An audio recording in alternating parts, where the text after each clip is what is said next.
Oke, teman-teman yang mau bertanya, acung. Insya Allah nanti minggu depan, bulan depan kita karena memang hadisnya nggak terlalu panjang, kita akan sempatkan nanti mudah-mudahan bisa 2 kitab ya, 1 jam ya, mungkin salah setengah jam, mudah-mudahan setengah jam kita. Baik, silakan. Assalamualaikum warahmatullahi wabarakatuh. Sebenarnya mau nanya Ustadz berkaitan sama krisis moral yang tadi Ustadz jelaskan. Oh, nama saya Andre. Umur 31. Sudah berapa istrinya? Alhamdulillah istri 1 dari pernikahan yang kedua. Mau diganti Ustaz. Tukar tambah Ustadz lebih berat. Itu riba itu.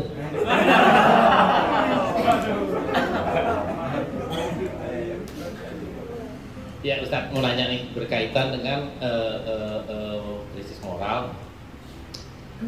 Dari tadi yang Ustadz jelaskan itu ada satu yang jadi pertanyaan saya adalah ketika kita orang itu sudah beriman, merasa beriman, dia merasa sudah menjalankan Islam atau beriman dengan ihsannya yang tadi Ustadz jelaskan.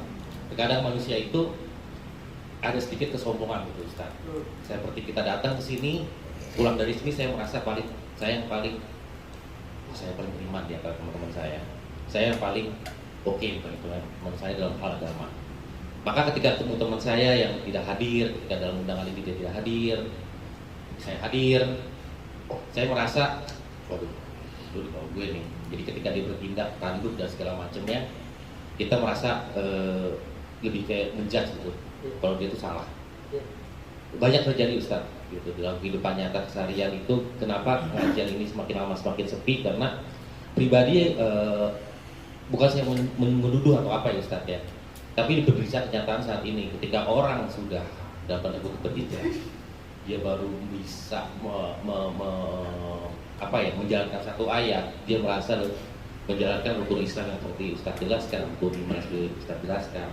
Sehingga ketika orang melihat perilaku temannya yang memang belum bisa berhijrah atau belum dapat panggilan hati berbuat lebih baik, dia jadi kayak lebih menjaga diri, menjaga jarak gitu, ataupun lebih kayak adalah gue sama agama kayak gini nggak boleh lebih baik ngejat gitu Ustaz. Ini terjadi di kehidupan sehari-hari. Sementara kalau kita bisa bersikap lebih terbuka, toleran gitu, pasti insya Allah majelis ini akan lebih ramai. Karena kemarin Putri udah membahas ini, pengen juga teman-teman sebenarnya pengen ngaji. Malunya mereka itu sangat banyak ya Bu ya. Nah yang terjadi itu karena kenyataannya banyak teman-teman yang hijrah beda sama Nanda. Dia masih mau bergaul dengan yang lain gitu. Sementara kalau yang sudah hijrah dari cara berpakaian pun beda. Dia merasa pengen, oh gue udah hijrah, gue mau main di mobil-mobil lagi. Alangkah baiknya kalau kita memang mau berhijrah, kita buktiin gitu kan. Ya gue tetap main seperti dulu, tapi secara agama gue lebih baik. Kalau dia kan akan melihat contoh dari kita Ustaz. Sama kayak tadi berkaitan dengan orang tua dengan anak. Ketika kita baik dengan orang tua, insya Allah anak kita juga akan memperlakukan kita baik. Begitupun dengan kita ingin mensiarkan agama, akan lebih baik gitu kalau kita juga pakai mobil yang proper, attitude kita juga proper gitu. Pasti orang akan banyak ikut pengajian seperti ini. Cuman yang disayangkan kan nggak ada nih yang kayak gitu. Sedikit bukan nggak ada. Nah itu hukumnya gimana Ustaz? Kita menghadapi orang yang seperti itu. Kadang-kadang saya juga nggak sendiri. Cuman saya mau ngejudge pun ya siapa saya gitu, ilmu saya juga nggak ada gitu Ustaz. Mungkin itu pertanyaan dari saya Ustaz. Assalamualaikum warahmatullahi wabarakatuh. Baik. Bismillahirrahmanirrahim. Allah mengatakan dalam Al-Quran ya, fala tuzakku anfusakum, janganlah kalian menganggap paling suci di antara orang lain. Itu kata Allah. Antum datang ke sini, pulang mengaji langsung mengatakan saya yang paling alim, saya yang paling soleh di antara orang-orang soleh di sini. Ya. Kata Allah dalam Al-Quran, fala tuzakku anfusakum, jangan kalian mengira diri kalian itu paling soleh. Siapa yang mengatakan? Allah Subhanahu Wa Taala. Makanya kita hadir di sini bukan untuk menyucikan diri kita, bukan untuk menjas orang lain, enggak. Semakin bertambah ilmu kita, semakin dekat kita kepada Allah Subhanahu Wa Taala. Maka teman-teman yang dimuliakan oleh Allah, pengajian itu adalah pengajian yang baik itu adalah bagaimana caranya supaya hati kita, mengantarkan hati kita itu kepada Allah Subhanahu wa taala, bukan mengantarkan kepada kesombongan. Jangan pernah sombong dengan amalan kita. Ya, jangan pernah sombong dengan amalan kita. Iblis itu namanya Azazil. Siapa namanya? Azazil. Ketika dulu dia itu adalah gurunya para malaikat. Gurunya si malaikat. Belajar banyak, ribuan ratusan tahun belajar dengan malaikat. Ibadahnya luar biasa, enggak henti-hentinya, 24 jam. Teman-teman, kita ibadahnya, sholatnya tahajudnya cuma 2 rakaat doang. Ya, sholatnya telat-telat semua. Subuhnya kodok semua. Ya kan? Udah menganggap diri paling suci. Ini gimana? Iblis atau Azazil dulu dia itu adalah gurunya malaikat. Dia itu paling dekat kepada Allah. Paling dekat kepada Allah.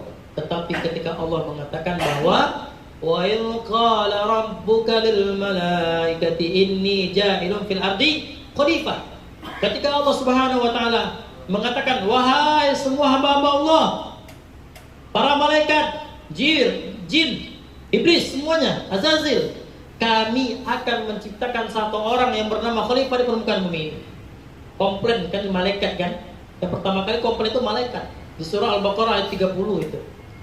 Ayat selanjutnya, wa idh qulna lil malaikati isjudu li adama fasajadu illa iblis aba wastakbara wa kana minal kafirin. Apa kata Allah di dalam Al-Baqarah itu? Ayat selanjutnya, ayat 32 kalau saya nanti dicek aja ya. 32 apa 33 gitu ya. Wa idh qulna lil malaikati isjudu li Adam fasajadu.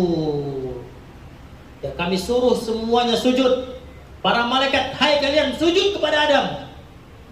Fasajadu, semuanya sujud. Illa iblis, kecuali iblis. Aba wastakbara. Mereka ingkar, mereka menolak. Ya Allah, kenapa kami mesti sujud kepada Adam? Sementara kami engkau ciptakan dari minan nar wa khalaqtahu min tin. Engkau ciptakan dia dari tanah. Kenapa kami mesti sujud kepada Adam? Komplain dia. Akhirnya apa? Karena dia nggak mau sujud kepada Adam, kemudian dia campakkan dari neraka, dari surga masuk ke dalam neraka. Dan dia diberi tenggang oleh Allah, nggak mau masuk neraka kecuali dengan membawa orang-orang itu, manusia-manusia lainnya, para jin-jin yang lainnya. Dulu namanya Azazil, teman-teman. Ketika dia bangkang kepada Allah, cuma satu aja salahnya. Apa? Ingatnya adalah sombong. Salah kita berapa? Dosa kita berapa, teman-teman? Sombong iya, angkuh iya, takabur iya, ongeh iya. Tahu ongeh enggak? Aku bahasa Indonesia ini. Congkak, sombong. Iya. Apa? Kurang ajar, akhlaknya kurang ajar. Sumpah serapah dan sebagainya. Kalera juga. Ini dosa kita segunung, lebih banyak daripada dosanya si iblis. Sementara kita mengaku diri paling suci, yang paling benar. Ini ada apa ini? Nanti ada salah. Teman-teman, kita hadir di majelis ilmu adalah untuk memperbaiki ibadah kita, nggak ada yang lain. Kita pulang dari sini, kita renungi lebih baik. Kita pulang dari sini, bertambah ilmu kita amalin. Nggak ada guna untuk berdebat, nggak ada. Pulang dari sini, apa yang kita dapatkan kita sampaikan kepada istri kita. Kita didik anak-anak kita menjadi hamba Allah yang baik. Buka majelis taklim di rumah kita, baca buku sampai 2 buku di rumah. Ajarin istri-istri kita. Suka istri-istri pula. Ajarin istri kita. Ajarin istri kita. Ajarin anak-anak kita agama. Maka insya Allah ya akan terciptalah keluarga yang sakinah mawaddah. Maka kalau seandainya untuk mengaji, menganggap diri paling suci, yang paling benar, apa kata Rasulullah sebagai penutup?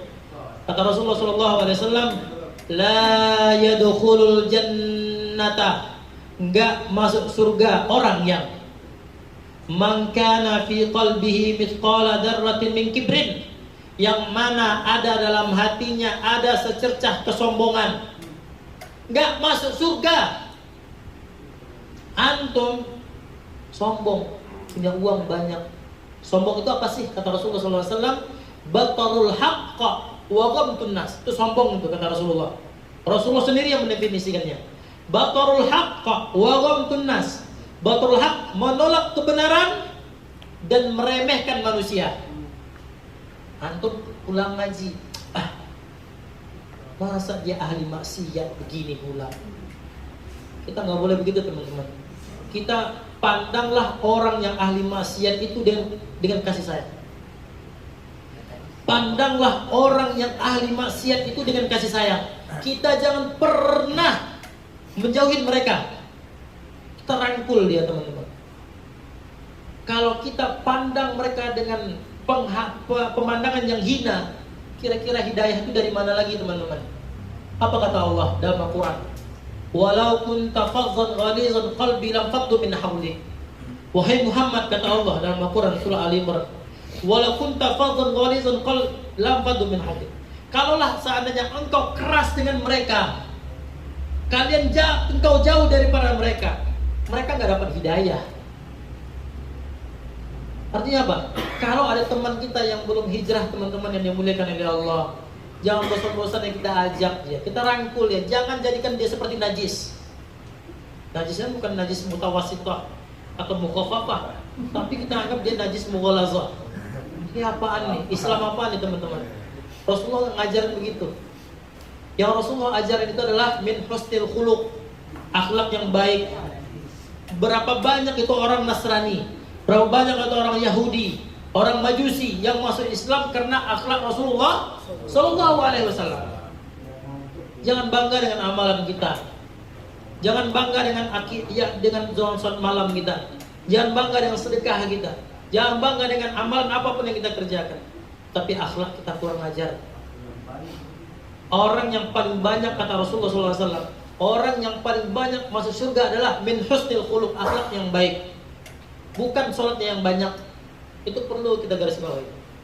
Orang yang paling banyak masuk ke dalam surga adalah orang yang akhlaknya baik.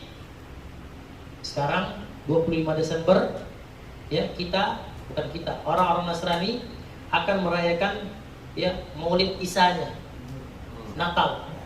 Ya, Natal. Nah, bagaimana kalau seandainya saudara kita ada Kristen, saudara kita ada Nasrani, saudara kita ada orang Muslim, apa kita harus menyebutkan selamat Natal? Nah, itu beda lagi pembahasannya. Insya Allah nanti kita sambung pertemuan selanjutnya. Insyaallah. Ada lagi yang mau bertanya? Itu mas ya. Jadi paham mas ya? Baik. Jadi ya intinya teman-teman yang dimuliakan oleh Allah, ya jaga hati, jangan pernah sombong dengan siapapun. Kita harus tawadhu. Ya, kita harus zuhud. Ya, jangan mentang-mentang kita sudah rajin sholat ke masjid, kita memandang orang yang sholat di rumah itu nggak sah sholat. Oh, mentang-mentang kita sholat malam banyak, sudah sholat 5 waktu sehari semalam itu sudah di masjid, di musola di rumah kita. Ya, tapi kita lecehkan orang yang sholatnya di rumah, bahkan nggak sholat sama sekali. Sholat ente nggak terima sama Allah. Siapa kita? Kita rangkul ya teman-teman. Ayo teman-teman, kita sholat berjamaah masjid. Rangkul ya, jangan jauhin dia.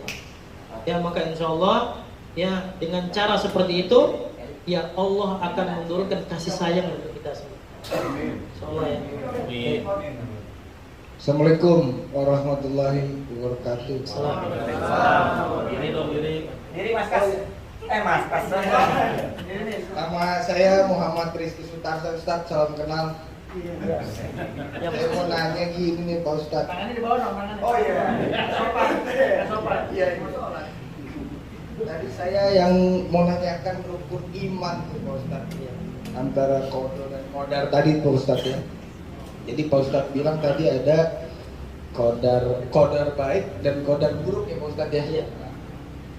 Itu kan pasti kita nggak tahu rahasia Allah tuh Pak Ustadz semuanya ya. Benar, itu rahasia.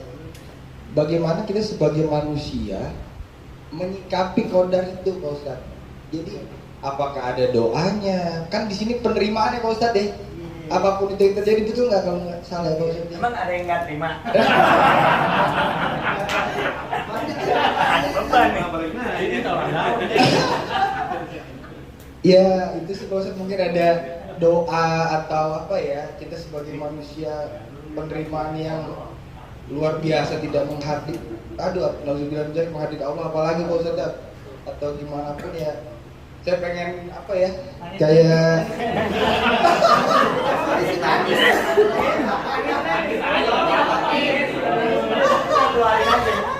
Lain aja nggak apa-apa. Gua tahu nih. Odor burdu. kan gak enak juga Pi ya. Ya Ustadz, itu aja sih Pak Ustadz, gimana cara apa ya kita menerima dalam kehidupan yang kita nggak tahu sampai kapan kita hidup di dunia ini Pak Ustadz. Itu aja sih Pak Ustadz, sehat selalu dalam lindungan Allah Pak Ustadz ya. Amin. Wassalamualaikum warahmatullahi wabarakatuh. Assalamualaikum. Allah mengatakan dalam Al-Quran, alladzina idza asabathum musibah qalu inna lillahi wa inna ilaihi raji'un. Kalau Allah sudah menimpa kita dengan musibah, itu orang beriman dia, orang yang sabar, diganjar orang sabar. Wa basyiris sabirin, beri kabar gembira kepada orang yang sabar. Itu ujung ayatnya. Orang-orang yang beriman ketika dia ditimpa musibah apapun itu, seperti Pak Haji kita, Mas Nanda kemarin itu ditimpa musibah, ditipu orang 5 miliar, ya, sabar. Ini tingkat orang yang paling dicintai oleh Allah itu adalah sabar. Makanya kita jangan mengatakan kita beriman, qalu amanna wa hum la yuftanun, sementara kita belum di apa namanya diuji oleh Allah. Apa kata Allah dalam Quran? Apakah kalian mengatakan kami ini beriman? Ya, sebelum padahal kalian wahum la yuftanun, sementara kalian belum diuji oleh Allah Subhanahu wa taala. Artinya apa? Kita dikategorikan orang yang beriman adalah harus bisa diuji dulu sama Allah. Makanya kalau kita semua sudah rajin tahajud, rajin duha, rajin sedekah, siap-siap diuji oleh Allah. Untuk apa? Supaya kita naik level. Mas Nanda sudah naik level itu. Lo lagi mau naik level Ki. Sabar. Gitu ya.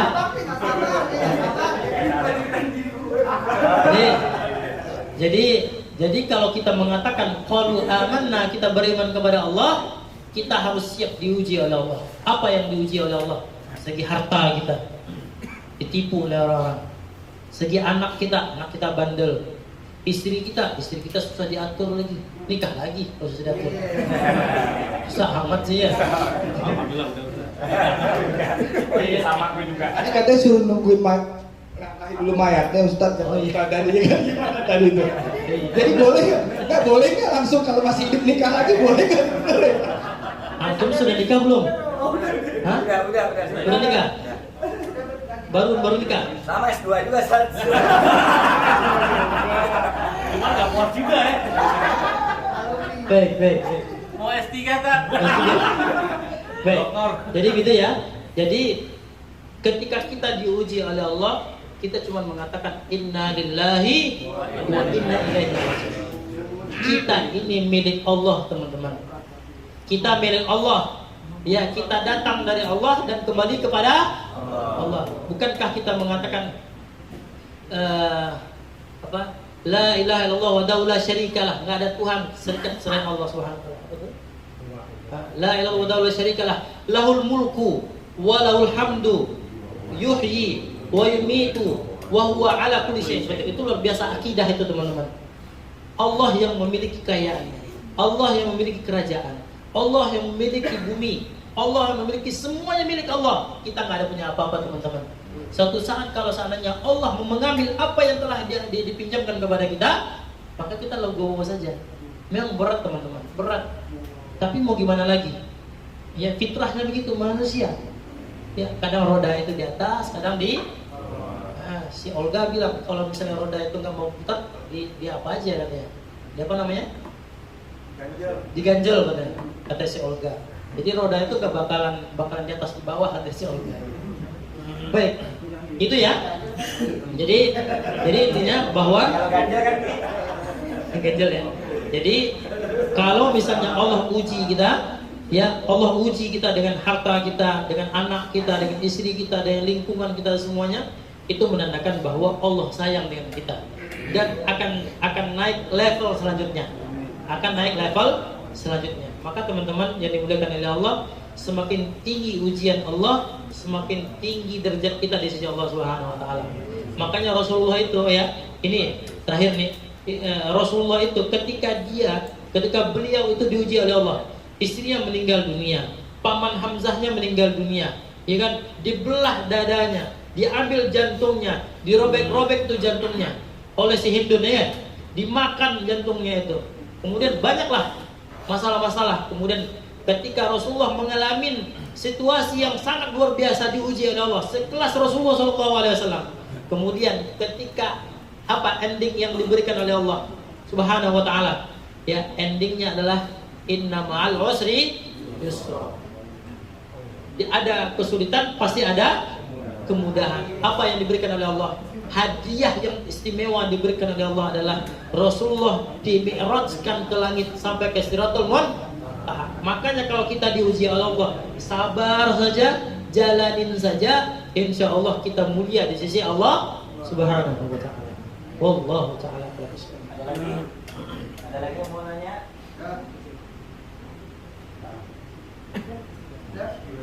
Yang mau ditransfer ada? Amin. Mau mau nanya tapi takut kena semua. Jangan deh, nggak usah, nggak datang paling belakangan. Jangan deh. Paham aja.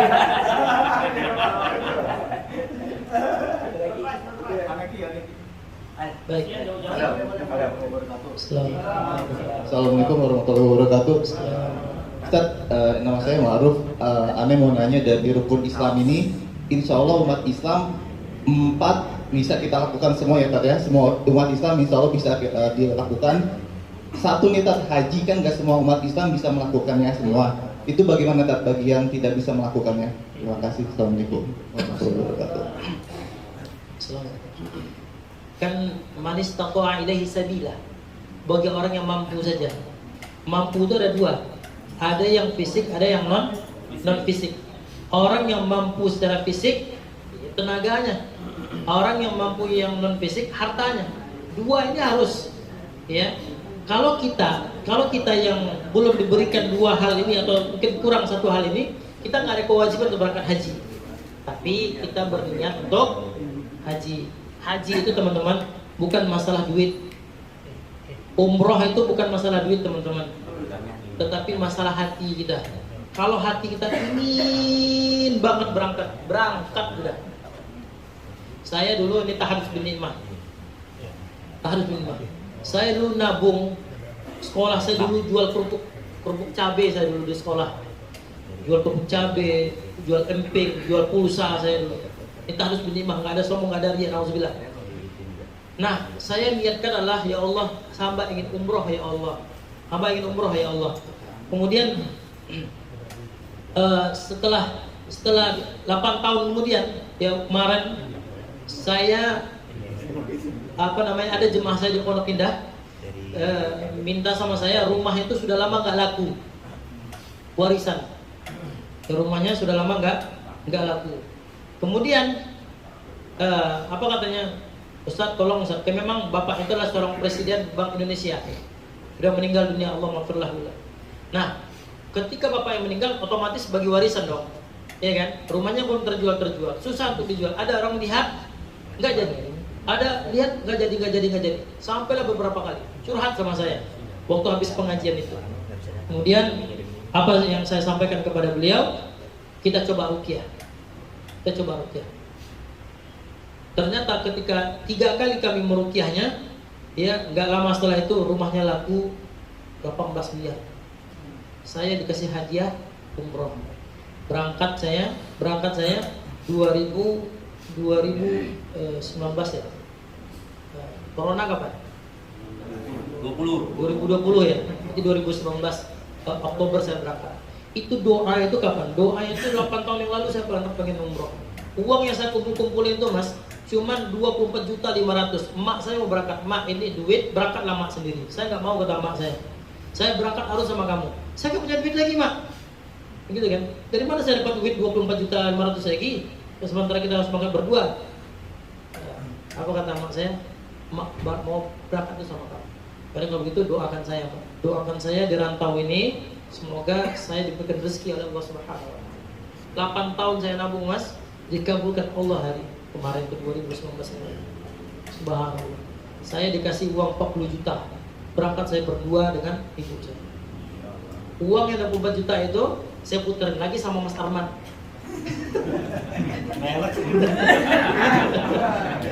Nanti mana tahu tahun depan kita berangkat umroh lagi kan? Amin. Makanya antum semuanya ya niatkan nabung dari sekarang 5.000 deh. Ya niat. Allah itu nggak melihat berapa banyaknya, tapi Allah melihat bentuk rasa keinginan yang kuat kita berangkat itu, teman-teman. Nanti sampai antum di multazam nangis-nangis lah minta sama Allah di sana. Apa yang ingin antum minta? Minta. Apa yang antum minta? Asalkan yang nikah istri 2 ya. Ini minta di multazam, ya Allah, istri yang majudes ya Allah. Apa yang minta istri yang kedua ya Allah? Nggak boleh juga begitu. Jangan gitu ya. Kasihan istri kita yang pertama. Baik, gitu ya.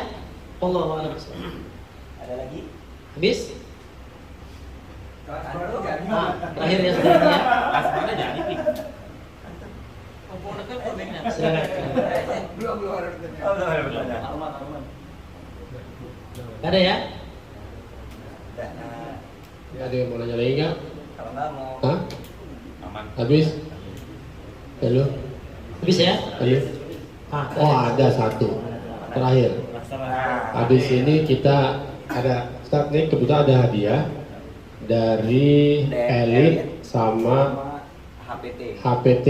Ada 6, nanti kasih pertanyaan aja, yang angkat tangan bisa jawab, dikasih hadiah. Tapi pertanyaan yang biasa aja, yang mudah. Yang susah-susah. Ntar hadiahnya nggak habis.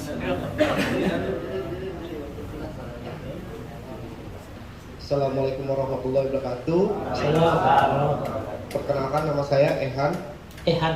Iya, Iya, Mas Ehan. Ustadz, saya mau nanya terkait ikhlas sih. Iya. Kadang kita kerja itu kan mendapatkan salary ya. Saya Nah, dapat salary sekian, itu kadang kita mau ngasih, kita udah patokin nih untuk ini sekian, untuk ini sekian gitu. Apakah kalau kita udah rencanakan itu termasuk ikhlas, Ustaz? maksudnya coba. Jadi kita udah rencanain untuk akhir bulan untuk ngasih misalkan ke orang tua, ke anak yatim sekian. Kalau yang saya tahu ikhlas itu kan kita memberi itu nggak usah diingat gitu. Iya. Tahu saya gitu. Iya. Paling itu sih Ustaz, mau tanya aja. Iya, pertanyaannya adalah apakah kita memberi kepada orang tanpa pengetahuan orang lain gitu maksudnya? Yang kita pikirin. Dengan terencana gitu. Rencana. Dia ngerencanain ini sendiri. Kuat-kuatin. Kan dia udah ngerencanain nih, Ya. saya mau sedekah ke anak yatim, ke orang tua dia. Tapi dalam diri dia sendiri orang lain nggak tahu. Betul? Iya. Dia mau Iya. bagi Tapi dia sudah merencanakan. Apakah itu termasuk ikhlas? Termasuk Ya. ikhlasnya itu maksudnya. Baik. Ikhlas itu Allah definisikan begini, Mas Ian. Ikhlas itu ya saking para ulama menjaganya ya. Yadul ulya khairum min yadis sufla. Artinya apa? Kita memberi itu tangan kanan ya, tangan kanan itu lebih baik daripada tangan kiri, itu yang pertama. Yang kedua, hadis Rasulullah SAW bahwa kita bersedekah tangan kanan yang memberi, tangan kiri tidak mengetahuinya. Nah, apakah yang itu disebut dengan ikhlas? Ya. Kita ikhlas itu seperti seolah-olah kita makan, kemudian kita udah masuk ke perut, udah habis. Makanya kalau kita sudah berbuat sesuatu untuk orang lain karena Allah Subhanahu wa taala, udah jangan diingat-ingat deh. Ya. Jangan diingat-ingat lagi. Itu sudah ikhlas itu. Tapi kalau seandainya antum itu menyebutnya lagi nanti, itu bahaya. Saya tadinya sudah 10 tahun yang lalu misalnya ya, 10 tahun yang lalu saya sudah sedekah sekian ya ke masjid itu loh. gede kan masjidnya gitu kan. Itu sedekah saya itu. Nah, gitu kan. Nah, maksudnya maka kalau antum dalam hatinya untuk dipandang oleh orang lain, riya namanya, ingin dilihat oleh orang lain, itu habis pahalanya. Makanya kalau misalnya ada orang memuji kita, ya alhamdulillah, ya Allah, tabarakallah, masya Allah, tabarakallah, haula wala quwwata illa billah, hasbunallahu wa ni'mal wakil. Supaya apa? Supaya terhindar hati kita dari riya, dari ingin dilihat oleh orang lain. Ikhlas, ya ikhlas itu kita menghabiskan semuanya lah. Makanya kalau ada ini teman-teman ya, wa idza huyitum bi tahiyyatin fahayyu bi ahsani minha aw rudduha. Kalau ada orang yang berbuat baik kepada kita, maka balaslah kebaikan itu. Balaslah kebaikan. Saya Mas Nanda baik sama saya, maka saya harus balas kebaikannya Mas Nanda itu dengan yang lebih baik. Aw rudduha, atau mungkin sama saja. Kalau misalnya Mas Nanda kasih saya 1 juta, saya kasih juga 1 juta. Atau balas dengan yang lebih baik lagi. Jadi gitu Mas ya. Jadi kalau misalnya kita ya sudah mengikhlaskan dalam diri kita, nggak ada satupun orang yang tahu. Ya, orang tua kita nggak tahu, cukup kita dan Allah yang tahu, itu ikhlas itu. Ya, tapi ingat, itu yang susah. Anta'budallah ka'annaka tarahu. Kita menyembah Allah seolah-olah kita yang melihat Allah Subhanahu wa taala. Udah, lepaskan semuanya. Kalau kita sudah berbuat baik, lupakan kebaikan kita. Lupakan kebaikan kita, tapi kebaikan orang lain jangan pernah dilupakan. Ya. Kebaikan orang lain jangan pernah kita lupakan, tapi keburukan kita kepada orang lain harus kita ingat. Paham ya? Saya ulangi lagi, nanti bos status nih. Kebaikan kita kepada orang lain kita lupakan. Kebaikan orang lain kepada kita ingat-ingat. Kita ingat. Keburukan kita kepada orang lain, kita ingat-ingat. Sementara keburukan orang lain kepada kita lupakan. Paham ya? Pusing? Hah? Paham ya? Baik, itu Mas ya. Baik. Itu ya. Baik.